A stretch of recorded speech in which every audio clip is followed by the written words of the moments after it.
Oke, Assalamualaikum warahmatullahi wabarakatuh. Selamat pagi. Untuk hari ini kita akan mempelajari tentang praktek ya. Jadi, apa saja sih yang harus dipersiapkan ketika mau praktek dan setelah praktek? Yang pertama-tama kita harus menyiapkan buku untuk menulis perencanaan dan laporan praktek. Jadi, setiap kali praktek, anak-anak diwajibkan mengumpulkan perencanaan dan laporan. Nah, nanti akan dijelaskan di slide berikutnya. Jadi fungsinya itu supaya nanti teman-teman bisa tahu apa saja sih yang dibutuhkan, apa saja sih yang dilakukan. Nah, perencanaan kan kita biasanya ketika mau melaksanakan sesuatu, kita harus mempunyai rencana dulu supaya nanti ketika melaksanakan tidak bingung.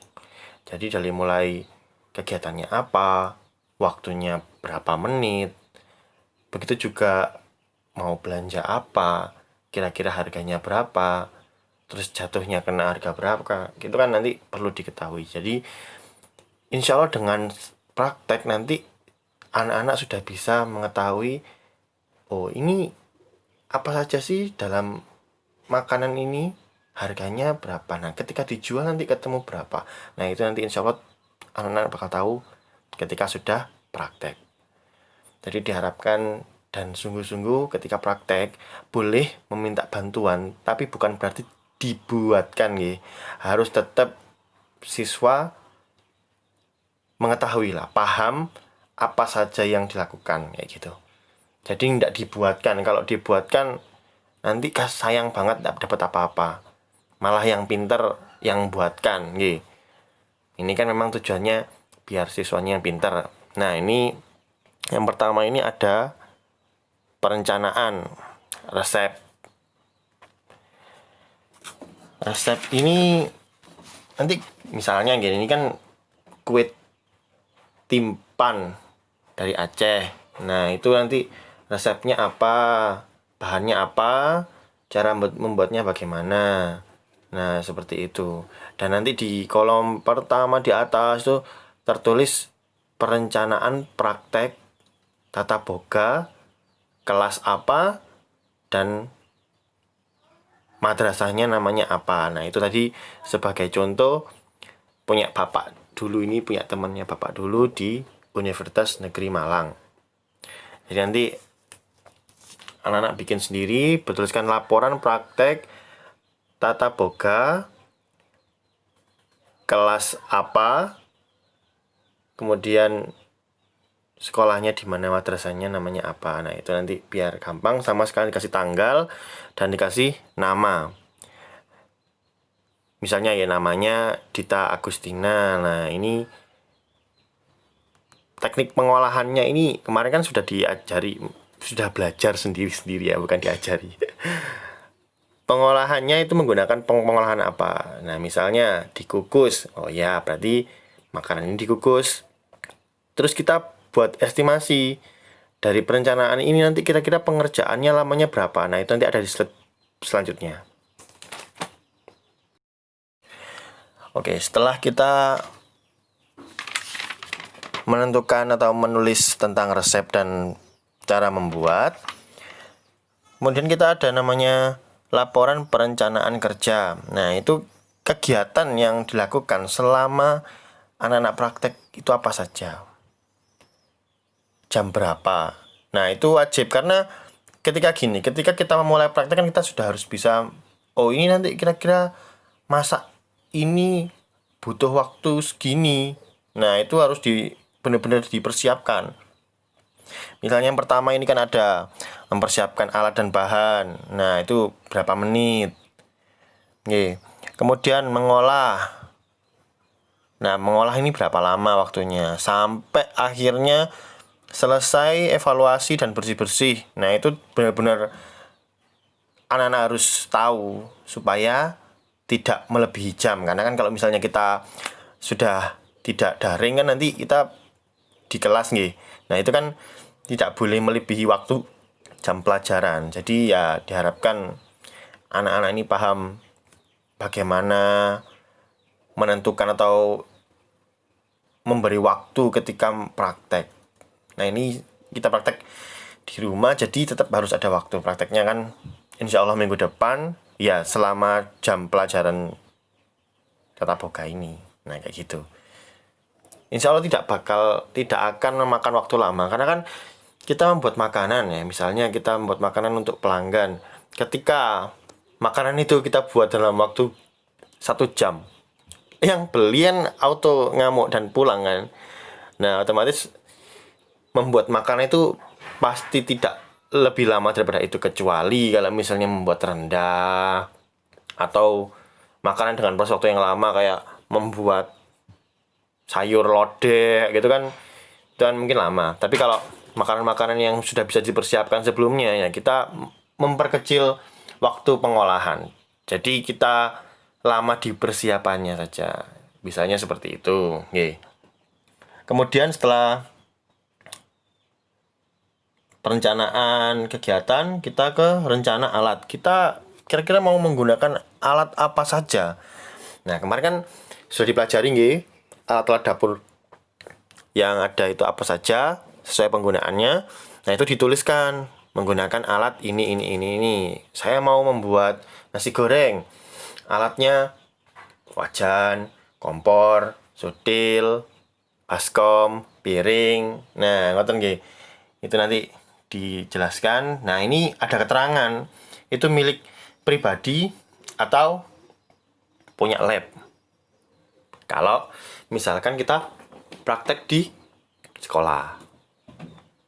Nonton. Oke, kemudian kita akan lanjut ke slide selanjutnya. Setelah kita membuat laporan perencanaan alat, kita membuat laporan rencana belanja, di mana kita akan melis belanja apa saja dan harganya berapa. Jadi ketika kita belanja kan kita tahu toh, misalnya mau beli kangkung 1 ikat, oh 2.000 misalnya kan, seperti itu. Tapi kalau misalnya beli gula, karena yang dipakai kan cuma 100 gram, jadi ya harganya kita sesuaikan dengan yang kita pakai saja. Jadi nanti ketemunya total barang yang kita belanjakan itu harganya berapa, itu nanti di total. Nah, sampun. Nah, kemudian kita harus ini ketika sudah selesai semua praktek, biasanya kan kita tahu jadi berapa sih porsi sih makanan kita. Nah, misalnya di situ jadi 15.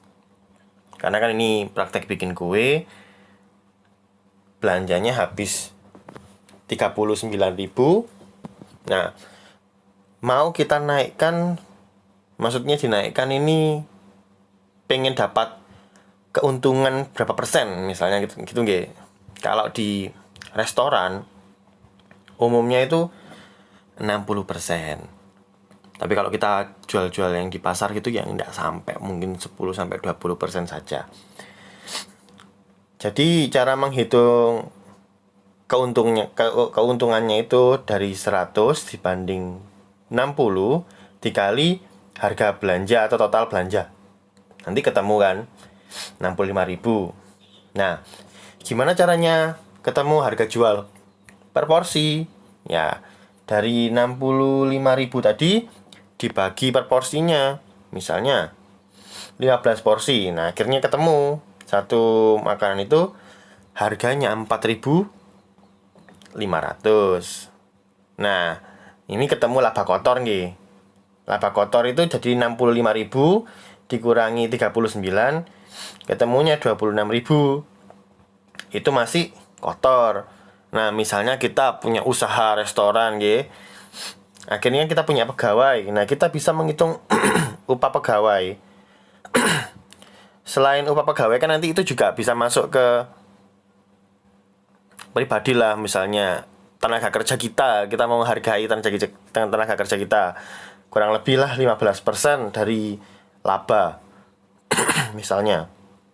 Jadi 15/100 dikali laba kotor tadi. Nah, ketemunya sekian. Oh ya, selain itu ada pengeluaran lain untuk bahan bakar dan lain-lain. Bahan bakar nih LPG. minyak atau apa, pokoknya yang selain bahan baku nggih itu masuk di bahan bakar 5% lah katakanlah nggih. Jadi 5% dari 26.000 tadi. Nah, ketemunya sekian. Nah, ini lain-lain kayak misalnya anggaran untuk parkir atau apa. Jadi kalau dalam sebuah usaha kan kita perlu merencanakan, oh kita punya anggaran khusus ini yang harus kita sisihkan untuk biaya promosi, untuk biaya-biaya yang tak terduga. Ya, seperti itu masuk di lain-lain itu bisa 10%. Nah, atau bisa 5% ya boleh. Kalau misalnya untungnya banyak. Jadi laba bersih nanti dikurangi oleh pengeluaran tadi. Nah, itu hasilnya 18.200. Nah, setelah itu kita perlu tahu hasil dari makanan ini, hasil yang diharapkan. Ini makanannya rasanya seperti apa. Nah, karena ini kue nggih, yang dicontoh ini kue, jadi hasilnya adalah gurih dan manis dengan tekstur empuk dan lembut dan warna putih. Nah, ngoten. Jadi dievaluasi nanti munculnya seperti itu hasil yang diharapkan.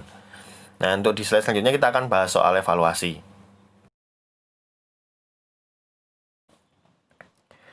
Untuk di halaman evaluasi, ya tadi dari yang diharapkan rasanya seperti apa, terus teksturnya seperti apa, sama warnanya seperti apa.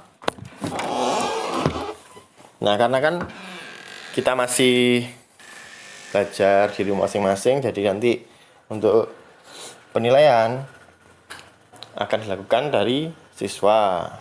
Nah, kalau dari Bapak mungkin akan menilai platingnya, dari laporan perencanaannya. Nah, seperti itu. Untuk hari ini kita akan membagi bahan dasar. Jadi setiap orang akan memiliki atau mempraktekkan bahan dasar berbeda-beda. Kemarin kan kita sudah mempelajari tentang bahan hewani, bahan nabati nggih. Jadi setiap orang akan memiliki bahan dasar yang berbeda yang akan ditentukan oleh mystery box. Jadi nanti siswa akan memilih mau mystery box nomor berapa. Nah, itu nanti akan mendapatkan bahan dasar seperti itu. Nah, lumayan seru. Nanti hari ini adalah kegiatannya menentukan bahan dasar sampai ketemu mau masak apa, resepnya bagaimana, dan cara pengolahannya seperti apa. Nanti bisa konsultasi sama Bapak, tapi wajib mencari dulu nggih. Bisa mencari di YouTube tutorialnya atau di apa kan ada aplikasi yang di Android itu yang Cookpad itu. Nah, itu nanti bisa di situ. Banyak di situ. Boleh. Tapi nanti dikonsultasikan dulu nggih. Jadi hari ini kegiatannya adalah membuat resep, mencari sih dan mengkonsultasikan, kemudian membuat perencanaan yang di awal tadi, yang resep yang tadi. Nah, itu saja. Praktek akan dilaksanakan di minggu berikutnya. Jadi sebelum praktek wajib dipersiapkan semua. Boleh ditanyakan apa yang bingung, monggo nanti kita evaluasi. Nah, itu saja yang bisa saya sampaikan di video. Mohon maaf, ini agak kurang sehat, jadi agak tersedak-sedak kalau ngomong ya. Nanti kalau kurang paham bisa ditanyakan ulang lewat Japri. Ya, saya akhiri. Wassalamualaikum warahmatullahi wabarakatuh.